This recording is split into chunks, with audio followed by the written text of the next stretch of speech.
Canadian Music Hall of Fame recipient Burton Cummings.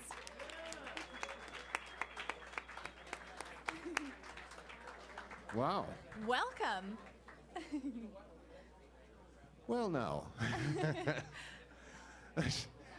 You know what? I've been at a three-day meet and greet. That's what I've been doing.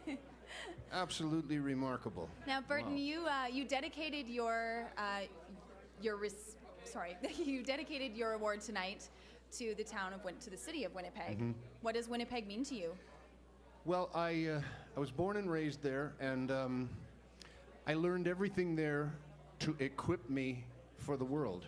You know, took my first piano lessons there. I first heard Elvis on the radio there. Way before Elvis, my mother would play me her 78s in the morning before she went to work. So before I would ever in kindergarten, I was already familiar with Perry Como and Bing Crosby and Eddie Fisher and Teresa Brewer and Guy Mitchell and people like that from, you wouldn't even know who I'm talking about, you're too young. But Winnipeg, especially in the 60s, was the rock and roll capital of Canada. We had 200 bands at one time, all working every weekend, and there was only 500,000 people. Winnipeg was a tremendous place to grow up. It was, we never locked the doors at night. Yeah. It was like Leave It to Beaver with wheat fields. And so really all my roots are there and all my firsts are there. The first time I heard Elvis, the first time I heard Fats Domino, first piano lessons, first time I ever picked up a guitar. You only get one first, you know, and you only get one true hometown, so that's what it means to me. That's awesome. My dad would be so jealous that I'm talking to you right now. He remembers you playing at his sock hop in like grade 5 for him. Oh, so my he's super goodness excited, gracious, yeah. wow. So let's open it up to the floor for some questions. Rudy? Hi, Burton. Rudy Blair, Entertainment Media. Oh, Right I see over you. there. Yeah. How you doing, my friend? I'm doing okay now that the pressure's off. Yeah. Well, look, it was great running into you this morning. And two questions. One, what I was asking before, did you do the count? How many Hall of Fames are you in right now? And two, what was or is the best advice that you've ever gotten that has helped you with your career? Well, first of all, I have 2 stars on the Walk of Fame, and I now have 2 inductions into the Hall of Fame. And, you know, of course, one is, both of those, the early ones are part of the Guess Who, and then I've been lucky enough to keep going after that and earn those as a solo guy. As far as, what was it? What advice? Like, pardon me? Oh, the best advice, absolutely, especially for young artists. The most important thing, and I have believed this with all of my soul since I was 14 years old, is to write your own stuff. You have to write your own material if you want any kind of control over your own destiny. There have been huge stars through the years that never wrote any songs, and they've had a song-finding machine around them. The minute that song-finding machine dries up, they're done because they don't write their own stuff. I grew up in an amazing era when it was artists that sang and wrote their own stuff. I was a fan of Bob Dylan. I was a huge fan of Smokey Robinson, a huge fan of the people that wrote the songs. Jim Morrison, John Lennon, Jagger and Richard, Lennon and McCartney, Bacharach and David, Goffin and King, Lieber and Stoller. The songwriting teams were my heroes because anybody can sing. That's no big deal. Anybody can sing. But if you've got nothing to sing, then who cares? Awesome. We have a question over here. Hey, Burton. Howard Drucken from SoCan. Congratulations on being inducted into the Hall of Fame. Yes, Yet thank another you. Hall of Fame. Thank you. Just wanted to ask you, because we're SoCan, we're obviously interested in songwriting and the songwriting process. You've written so many incredible, amazing songs over the years. I just wanted to, maybe if you could take us through the songwriting process and how, put us in the room with you when you were writing something like, let's say, Stand Tall. Oh, Stand Tall was at the end of a 10-year breakup. I had been with the same girl for 10 years, and then she moved out west, as a matter of fact, to Calgary. She lives here now, and married a lawyer, and I was sitting alone in my first big house. I finally got enough success to have a big house. And I was sitting alone at my piano at 3:30 in the morning, boo-hoo-hooing all over the piano keys. Sometimes they're based on real life things. That one was. But you know what? Most songs are hypothetical. And I've never spent more than about 2 hours writing any song in my life. I've done over 30 albums, and I've never spent more than about 2 hours. And I've always thought, if I can't get a decent song going in 2 hours, to hell with it. I throw it away and move on to something else. And I've always thought that was I mean, that process has served me well so far, you know. But I'll tell you another thing. It's different for every song. I don't automatically get a melody first and then go for lyrics. I don't automatically get a blah, blah, blah. A lot of times, the first thing that will come to me is a title, and then I'll work from a title, you know. The song I'm Scared, that's another example of a completely different situation. I was in New York City at Christmas time. It was freezing cold. And, you know, piano players are paranoid about their hands, and I had no gloves, and it was just freezing. I was scared stiff I'm going to get arthritis, so I ducked into this gorgeous church, Cathedral of St. Thomas in downtown New York. I just wanted to warm my hands, you know, and I sat at the very back pew in the church. There was no other human being in there, but there was a palpable presence of something. I got out of there and ran back to the hotel and scribbled down some lyrics, you know. So every song, it's different. And now that I'm older, I'm almost 70, I'll be 70. Well, a few more good margaritas, I'll be 70. And I don't write love songs as such anymore, you know. That's for 17-year-olds. I'm not writing about my baby's ruby red lips anymore, or how lonely and how I miss her blonde hair. I'm writing more now about aging, about life lessons, about existentialism, about wondering about the universe, and it's always been different for every song. I'm not one of these guys that says, I'll see you at 12 noon and we'll write some songs. Oh, is it time to be brilliant yet? That's never been my deal. If I get an idea at 3:30 in the morning, I'll run to a keyboard or a guitar and start whacking away at it. Awesome. Let's just do a couple of more. We have one over here. Karen Bliss from Billboard on the other side over here. There? Here? Hi. So up until now, your Hall of Fame awards have probably been at home on a mantle and your Walk of Fame etched in a sidewalk. But now there's a place for you in the Hall of Fame here in Calgary at the National Music Center. I know you were there. Tell me what you think of it. Are you going to contribute some lyrics or, you know, piano or anything else? And what do you think? Well, the building is stunning. It's absolutely beautiful. It looks great on Calgary. It looks great on Canada. I'm going to dig up some stuff now because I've been all over the world for the last 40 years or so, and I've collected some great stuff.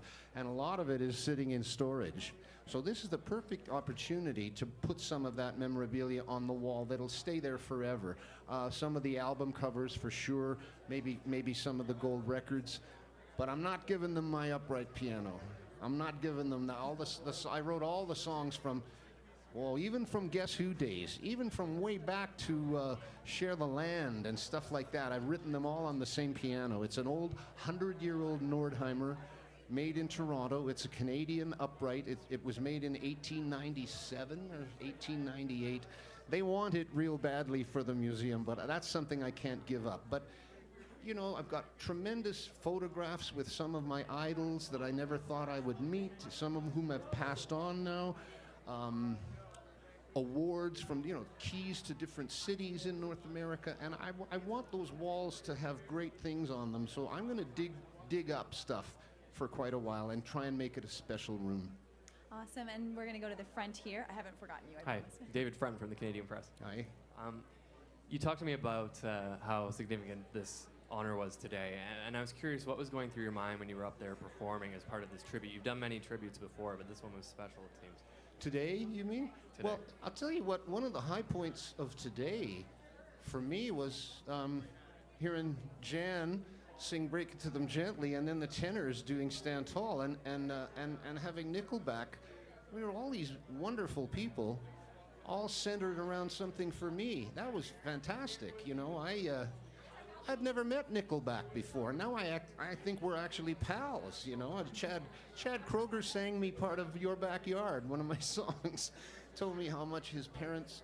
That's another thing I'm noticing. I've been around long enough now. People are saying, oh, my mom just loves you, you know. I think, you know, this today for me was one of the biggest days of my life. I was so nervous, I almost started crying up there. I wish my mom could have lived 2 years longer to see this, but you know what? I got some of these awards earlier in my life, the Walk of Fame and the Hall of Fame. It was always part of the Guess Who. This is way more special because it proves to me that I just put my head down and kept going after all that other thing was over. It's remarkable. I'm a little bit at a loss for words, and that's unusual because I'm a blabbermouth, but really and truly, it's a day I'll never forget, and I'm just thrilled, you know. And it's not false modesty. You know, people say, oh, he's just looking for praise. You know, that's not true. Like I'm a music fanatic. So to have people that I admire singing my tunes and Nickelback going on and on about how cool it was when they were young listening to me, you'd have to be an idiot not to like that. Really, you'd have to be brain dead not to like that. I don't take any of it lightly. I really don't. Awesome. We have a question in the back. Right by the TV cameras right at the back, way at the back. It's I guess a continuation of that question. Do you think you're going to be comfortable being an inspiration? And a lot of these people idolize you. You talked a little bit about how uncomfortable you were, but are you kind of come to that point that you have a body of work that other musicians, especially Canadian musicians, admire so much, and what you've done? I've always been flattered by that, and when other artists start recording your songs, that's one of the biggest thrills. You know, when These Eyes came out in '69, radio was still very segregated at the time. And on, you know, 4 white bread boys from Winnipeg, we wouldn't have had that single played in a lot of urban areas, perhaps. Well, we got lucky. Junior Walker and the All-Stars cut one of the biggest stars on Motown. They cut These Eyes that same year. That took us to markets we'd never reached before. I'm just thrilled that the songs have never gone away. I hear stuff that I've done that's 30 years, 35 years old, 40 years old. The songs have never gone away. As a songwriter, that's the greatest gift that the music universe can give you. And I'm just trying to honor the music. We do a lot of live shows. I got a busy summer coming up. And I want to show up and sing the hit records and sound like the hit records and honor the songs. And people say, well, don't you ever get sick and tired of singing those same songs? Are you kidding, man? Do you know how hard it is to get a hit record? If you're lucky enough to get one, you better damn well love singing it for the rest of your life. And that's what I plan to do. Awesome. We have a question over here. 2 quick questions. Burton, when you were brought out today by Nickelback, Chad had mentioned that over here, to your right. To your right. Oh, yes. Oh, I'm sorry. Okay. That's okay. Chad had mentioned that his mom almost named him Burton. Yeah. Now, would that have been an awkward moment if he had mentioned that his name was actually Burton and he brought you out saying, this is the reason why? I think rather than awkward, it would have been bloody hilarious, you know. He mentioned that to me, and unfortunately, I have a videographer that follows me everywhere, and we have that little exchange on film forever. They were, you know what? I had never met Nickelback until today. I'm familiar with all the stuff, but I'd never met them. And just the few times we had to talk today and hang out a bit, I'd never met the tenors before today either. And all of a sudden I feel like I got a bunch of new pals. That speaks volumes about what I've done. If they're kind of anxious, not anxious, but, you know, willing to talk to me, and they got questions for me, and it proves to me I've done something that reached them. As a songwriter, man, that's, you know, when Jan sang Break It to Them Gently and when the tenors did Stand Tall, for a songwriter, that's the moment, those are the moments you wait for when a songwriter, when somebody else does your stuff and does it justice, you know, singing things that came out of my head. That's fabulous. You'd have to be nuts not to like that. You mentioned in your thank yous, you thanked your band, your agent, your management, you went through the list, and you included this videographer that you just mentioned again. Yes, she's who's been right there. Been with you for 15 years. Where is all of this footage going? It's coming. Funny you should mention that. We have a series coming called Ruff, R-U-F-F. Volume 1 is ready to come out. And what it is, some of it's live concert footage. We shot some of the concerts at Massey Hall with 7 or 8 cameras. That's all very, very smooth and slick. But a lot of it is just backstage shenanigans and crazy airport stuff and me sitting at the magic piano